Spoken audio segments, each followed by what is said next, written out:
Hi friends. So I wrote this article recently and I posted it on LinkedIn and it was, I'll link it below. It's like kind of diving into kind of the fragility of kind of our justice system and kind of like what's playing out on the national scale and looking at kind of like a microcosm, like micro case study example and how that playing out in my backyard, right? In Bridgeport in Peril County. And so,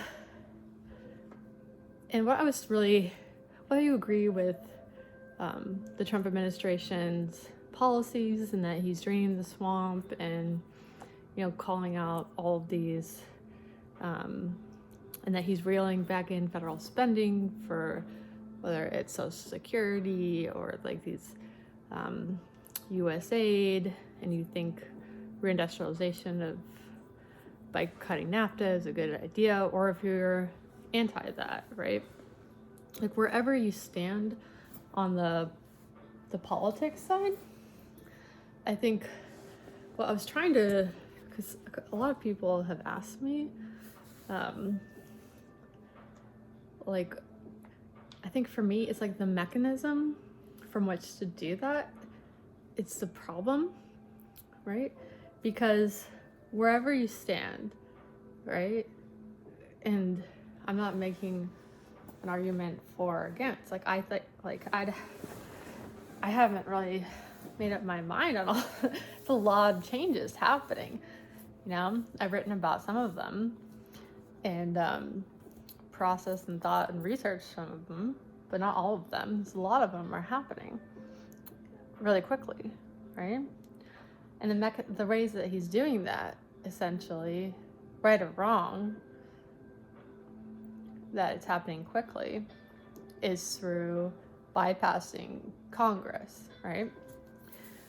And so the issue that like I take with that is because like we have this delicate ecosystem, you know, it's like in our democracy, right? And fundamentally, like the backbone of our entire government, democracy, this great experiment, is this document, right? It's this, it's the Constitution, and it's essentially when you are elected into office or you hold, you know, sorry, those are the judicial, the Code of Judicial Conduct, that's not it, right, it's this one, right? And the importance of that is, while he's being wildly effective, right, at implementing his policies, right? The Constitution is the framework, essentially, which designs like the balance of powers, right? But also, you know, we the people, it also has in there the amendments, right? And in those things like the freedom of speech, right? The right to bear arms, the right to due process, like all of these things. And so the issue that I take is like the mechanism, right? Because if you can violate the Constitution, it's always been kind of like the Bible to our government and to America, right? Separation of church and state, but no separation. Like this is like before anything, like we make any elected person, right? Like the job of the government is not to serve the will of the people. It's to defend this and protect this at all costs, right? Like look it up. This comes first, And there's a reason for that. Like, our founding fathers were brilliant, right? Because this protects the people. And if you violate what protects the people fundamentally, and we don't respect this sacred document, well, then all bets are off, right? Because whether you like his policies or you don't like his policies, that means that if the judiciary is not empowered to enforce that document, right? Whether you see it in your backyard or you see it up at the national level or whatever, then you don't have these rights. You don't have the right to free speech, right? You don't have the right to bear arms. And you can say to yourself, well, like, you know, he's a good guy and he's looking out for our best interests, looking out for the, whatever the argument might be, depending on which platform you're on, whatever, right? It's like, we're here just to talk policy and data. We're not here to talk lizards and perception, right? And so, but what's to stop the next guy, the next administration, you know, or 20 years on the line, or 50 years on the line, whatever, whether you're here or not, or your kids, or your grandkids, or your cousin, or whoever, because if you set the precedent that can happen, and that there is, and that we the people are okay with it, because like, same reason why George Washington didn't become a king, right? Even though everyone loved him, wanted him to stay on, right? Because he saw how, because even though he was the best leader that they had at the time, and the public loved him, and right? It was more important for the future of our democracy for him to step down. And he gave us these warnings, right? And so what's happening, like, and why it demands like civic engagement, whatever side that you're on, right? Whether you're for the policies or you're against the policies or whatever, is a call to say, like, you know, is to do so under a system that doesn't undermine our basic civil liberties and freedoms, for which we have all, since 1776, have said, you know, we'll die for those, and people have, right? Because otherwise, we lose sight of what is, why are we doing this, right? What are we fighting for? You know, the ends don't justify the means, whichever side you're on. Because if we don't have, like, if we don't believe in basic freedoms, basic equality, basic, you know, because if violating that, as in their own words, defines as tyranny because it can't be enforced, then we got a problem, right? Regardless of the intention of the person who's doing it. And they have to be able to step back and say, you know, hey, like, they can have the best intentions, right? But that creates the most massive threat to the future, like the public health, and to like our basic democratic principles and what it means to be American. It's like the most un-American thing you could possibly do, right? And while it might be it's the speediest, the most effective way of getting policy done, it sets the most dangerous precedent for those who come after, right? And so I guess that's the issue that I see with it, right? Because I've experienced like courts that don't respect this document.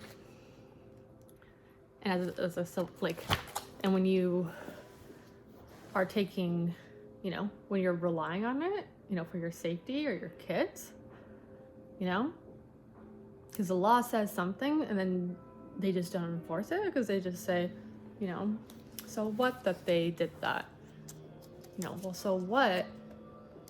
I would never have done X, Y, Z had I know that the laws don't apply to some people, right? You wrote these laws, you put these laws out, you say that the laws in your state, in this country, federally, are X, Y, Z. People make decisions, and sometimes people make decisions that their life depends on, right? And so if we can't back up our laws, and we can't like fulfill the promises that we make to the people, because we are setting precedents that these are just words and they're meaningless. The very definition, like it's the fabric from which we've built this entire country in this great experiment, which is democracy. Then what are we doing? And what do you want? Like, and then we need to have that conversation and talk about, if we're not a democracy, and this doesn't define who we are, and those great founding fathers that we all like to reference and say we're like this, we're like that, but well, they would be, I mean, they'd be throwing another Boston Tea Party or, you know, whatever over that, because that's principle number one. Just like when you walk into a court of law and they swear you in to tell the truth, the whole truth, nothing but the truth, so help you God. Because without that, right? Because they know the court doesn't have enough time. They know that, like, and so if you don't enforce that, right? You make a mockery of the courtroom. You do that time over time over time, and you say, well, it doesn't matter. Truth doesn't matter here. Well, you violated the principles for which you of the justice system once again, right? Because you set the standard, you set this precedent. You come in, you make them sort of an oath under God, right? But if truth doesn't matter, right? Because your legal framework is built off of it. You have a punity for it, which is hefty, 5 years, right? And you do that because you want to tell people, the public, that if you come in here and your testimony is this one day, your testimony is this a different day, you know, the evidence shows that you were, you know, willfully, intentionally just lying to get your way, making a mockery of the court, you know, to get well, that doesn't stand. That's not American. That's a waste of the court's resources, a waste of the court's time. So we have to decide, you know, if you don't enforce through accountability, through transparency, these sacred documents, you know, which is what we lack, at least here in Bridgeport, Peril County, and nationally. And they're just words. Well, then people don't have those rights. And then and if that's the case, right, then we need to be having a different conversation, right? Which is, then we need to not be making those promises, right? Because harm inflicts to people. You can't say it's okay for some people, it's not okay for some people, right? Because then do we need to rewrite this thing? Right? And that would take the collective will of all people, right? And so that's where tyranny comes when men pervert the interpretation of the Constitution, as our founding fathers said. And I think that's more of the issue that I'm having, right? Equality for all means equality for all, not just picking and choosing because it's like convenient at this time, or the other narrative is more digestible or consumable, you know? It's funny, I put that article out and I had a court appearance today, and mysteriously, you know, the two lawyers who were, you know, who engaged in that conduct, you know, were homesick today, you know, and just kicked the can down the road. And that's like another, what, few $1,000s of the waste of the court's time, taxpayers' time. And just chose not to show up to do their duty or to face accountability for their, you know, criminal conduct. But either way, it's like, you know, Pam Esposito has been practicing legal abuse, and she's been doing it to lots of people, you know. I'm just the first person to connect the dots and call her out on her conduct. And her response to that was just to, like, not show her face. Second time she's done that, when she knows she's essentially, but either way, you know, it's just, it's a very like cowardice way to handle something when you know that you've been doing something that's been harming the public for so long, and people, you know, and it's not just the people that they face, like it's people they've never met, because harm has rippling effects and they're measurable. I mean, I would know, and I've said it to them many times, and they don't care. But you know, I'm glad at least that, you know, through engagement with you guys and having these conversations, like, you know, maybe it will be enough for them to stop acting in that way. And I don't know, stop acting so predatory towards like the good people of Fairfield County who did nothing to deserve it. And it's, you know, you don't study the law to break it. And that's exactly what a lot of these lawyers have come to do, and to kind of pride themselves on the ability to get away with it. I don't know, for someone like me that's just a little sick, and I don't know, it just requires civic engagement and people who care about people,